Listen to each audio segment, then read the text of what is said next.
This is the story of the Ewok adventure. You can read along with me in your book. You will notice time to turn the page when you hear the chimes ring like this. Let's begin now. The tiny forest moon of Endor is home to a race of small, furry creatures known as Ewoks. The Ewoks live in simple tree huts and lead peaceful lives. One night, an Ewok family stumbled upon a crashed star cruiser deep in the forest. Deej, the father Ewok, sniffed carefully at the ship. Hearing a tiny cough, he peered inside and found a frightened, sick little girl. Deej held out his paw to her. As the Ewoks gently picked up the girl, a laser blast tore through the cabin. Hey! Put my sister down, you overgrown teddy bears! A young boy stood in the doorway, holding a laser gun. The little girl coughed. It's all right, Maze. I think they want to help us. Besides, maybe they know where Mom and Dad are. Well, okay. But I'm gonna watch these little furballs. In a simple hut in their village, the Ewoks nursed the tiny girl back to health. Deej's youngest son, Wicket, was sitting by her side and holding her hand when Mace came up behind him. Scram! Get out of here, mop face! Wicket dashed over to hide behind his mother's legs. You feel better, Sindel? I don't trust these weird fuzzy things. They can't even talk right. Day by day, Sindel got better until one day she felt strong enough to play with Wicket and his pet animals. But Mace was still uncomfortable with the Ewoks. Listen, sis, we should get out of here pretty soon. Mom and Dad might be waiting at the Star Cruiser. Wicket giggled excitedly. Sindel gasped and turned to Mace. Did you hear that? He spoke. Big deal. We've got to get back to where we crashed. Wicket cocked his head. Late that night, the two children sneaked out of the Ewok's hut and crept through the dark forest. They hadn't gone far when they heard a low growl behind them. Suddenly, a huge boar crashed out of the woods, its fierce eyes blazing and its sharp fangs bared. Run, Sindel! Head for that hollow tree! The children ducked into the tree just as the creature swung a mighty claw at them.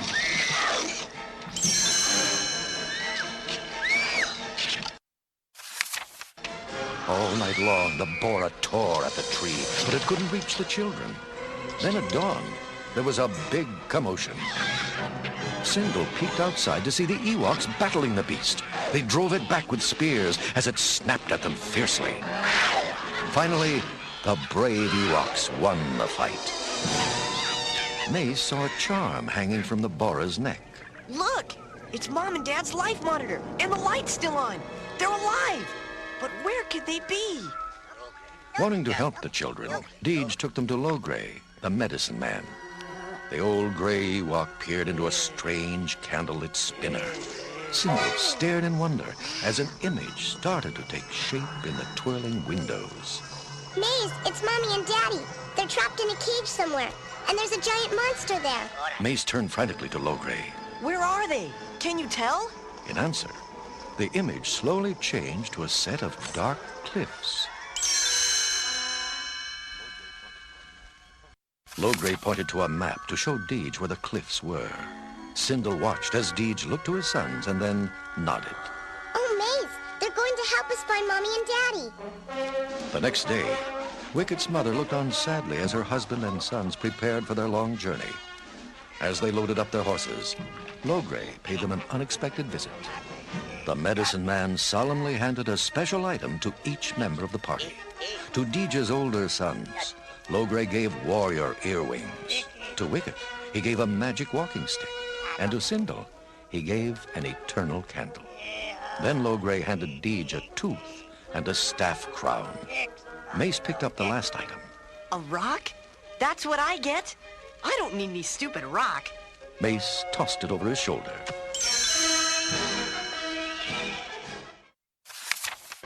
The caravan wound through the thick forest. Suddenly, a huge tree fell in the party's path. A tall, stocky Ewok named Chuka ambled from the woods, proudly carrying his hatchet. Mace faced the furry lumberjack. Hey, you almost killed us. Chuka tweaked Mace's nose playfully. Deej handed the lumberjack the special tooth from Logray. It fit right into a place on Chuka's necklace. The rugged Ewok nodded and joined the caravan. Later in the journey, the group came upon Kenk, an Ewok priestess. Deej explained their quest to Kenk and gave her the staff crown. As a test, the mystic handed the crown to Mace.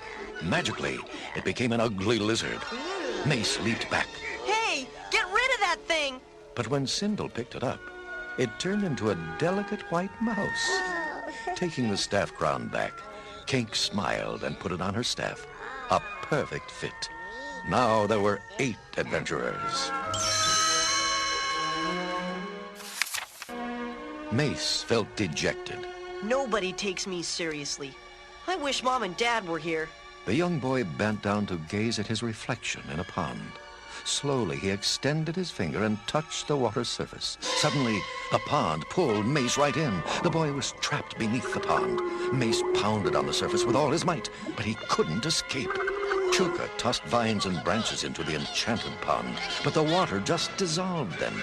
Finally, Wicket timidly poked his magic walking stick into the pond. He felt a tug. Sindel rushed to his side. Come on, everybody. Pull! Slowly, Mace came out of the pond.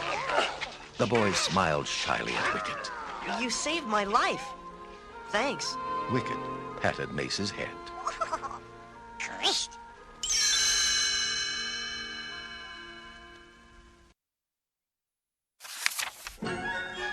After the Ewoks had set up camp that night, Mace found a hole in the ground filled with thousands of tiny, twinkling creatures.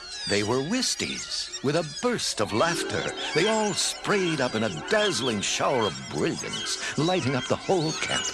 Sindel stepped out of her tent, carrying her eternal candle. The Wisties danced wildly around the tiny flame. Laughing madly, they swirled right into the candle and disappeared. Mace glanced at the tall grass near the Ewoks' camp and discovered a faint flickering. Why, it's one of the light people.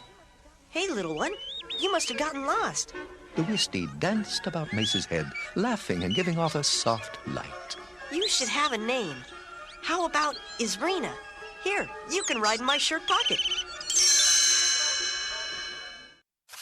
The next day, the caravan stopped on some rocky ground. There ahead stood the dark cliffs they had seen in Logray's image spinner. Sindel turned to her brother. Whenever we get in a jam, one of Logray's gifts helps us. Where's your rock, Maze? Mace sighed sadly. I didn't keep it. Wicket nudged the boy and placed the magic rock in his palm. Thanks, little guy. I guess you bailed me out again. Chuka broke open the rock, revealing an arrowhead which spun slowly and then shot off to show a secret opening in the cliff face. After telling Sindel and Wicket to stay behind, the party followed a rock stairway to a pit covered by thick strands of webbing. Carefully, the group crawled across the pit. Suddenly, a huge spider clambered onto the web. Mace's eyes widened. Quick, we've got to cut the web. Mace hacked at the strands, but the spider was charging too quickly. Kenk stepped forward, spinning her magic staff. Dazed, the spider stopped in its tracks. Chuka hacked through the last strand, and the spider fell into the deep pit. The adventurers crept down the damp tunnel and stopped at a huge doorway. Mace and the Ewoks gasped as a giant shadow passed over them. They were in the chamber of the giant Gorax. Mace peeked inside. That's the monster that captured Mom and Dad. Come on! They slid silently along the wall, watching as the frightening Gorax sat down to dinner. Mace pointed to a cage that hung in the chamber. Look! There are my parents! Bravely, Deej's son, Michi, raced across the chamber and danced in front of the Gorax. Mace watched as the giant angrily chased the Ewok out of the room. We'd better hurry! He won't be able to keep that monster busy for long! The Ewoks dashed across the chamber, rigged up a springboard, and sent Mace soaring up into the cage. He hugged his parents tightly. I'm so glad you're all right. Now we've got to hurry. Here, I brought some rope vines. Mace and his parents slid down the vines. Suddenly, an angry bellow filled the chamber. The Gorax stumbled back in, still chasing Ouija. Everyone bolted for the door, everyone but Chuka. Bravely, he swung around and charged the monster, hatchet held high. The Gorax tried to snatch the furry Ewok up, but Chuka was too fast. The lumberjack whacked the monster hard on the leg. Suddenly, a bright light sprang from Mace's pocket and buzzed around the giant's head. Go get him, Izrina! Swinging at the tiny glow, the Gorax smashed his fists into the wall, sending rocks flying. In horror, Mace saw the shower of stone crash down on Chuka. He dashed over to his fallen friend. Chuka, get up, please! But the wounded Ewok was dying. Chuka smiled weakly, handed the young boy his prized hatchet, and tweaked him on the nose one last time.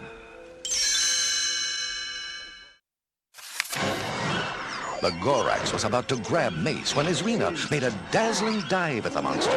The Gorax swatted at her madly as she flew around his head. Finally, he dashed blindly out of the chamber. The Gorax thundered down the tunnel. Ahead, the Ewoks had stretched a vine tightly across the edge of the spider pit. With a howl, the creature tripped over the vine and sailed into the abyss. The Ewoks cheered wildly. Sindel appeared on the other side of the pit and waved to the group. Mommy! Daddy! Suddenly, a hairy claw rose out of the pit and reached for her. It was the Gorax. I'll save you, sis! Mace grabbed a strand from the spider web and swung across the pit. He hurled Chuka's hatchet right at the Gorax. The creature plummeted downward for the last time.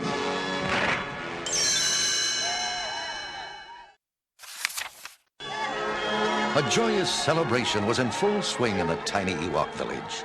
Each of the families was together again. Mace stepped outside, took Izrina out of his pocket, and softly said goodbye to the tiny glow. Sindel joined him, and Mace took his sister's hand. You know, these furry little guys are pretty special. They split up their own family to help us find ours. You know, I'm glad we crashed here.